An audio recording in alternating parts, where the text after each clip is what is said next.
All right, let's take a look at tables. Now, you're looking at a data range here, not a table. So let's go ahead and select our data range here. We're going to go to Insert and Table. Our table does have headers, so we're going to make sure that that's checked. And it automatically stylizes it and then creates our little drop downs. So the table's advantages over the data range is that we can stylize it with different colors.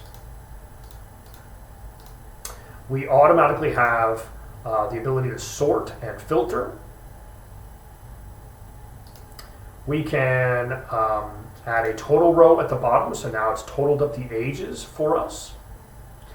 If we, let's take that off. If we add another character, let's say, who can we add here?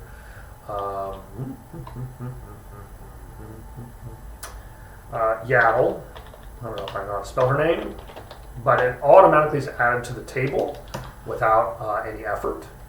And then, of course, if we go back to our table design, we can add the totals, we can change the banded rows, we can bold the first column or the last column, we can band the columns together, we can remove or add the filter buttons, decide we don't have a header row, so all kinds of things you can do with this.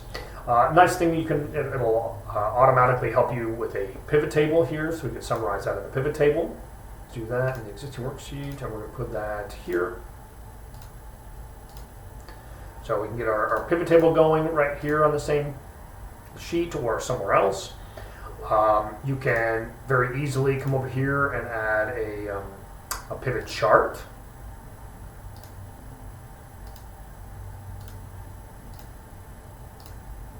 And now we have our chart going on. So we can do a lot of different things with this. Now let's say that I don't want any of this stuff, so let's delete all this. And I want to go back to a data range over here under table design. You can convert this back to a range. It'll convert it. Now it doesn't get rid of any of the styling, so we'll have to do that manually. Unfortunately, no borders, no fill, black. And we can turn off the bold. And we can get rid of the total. And that's how we work with tables.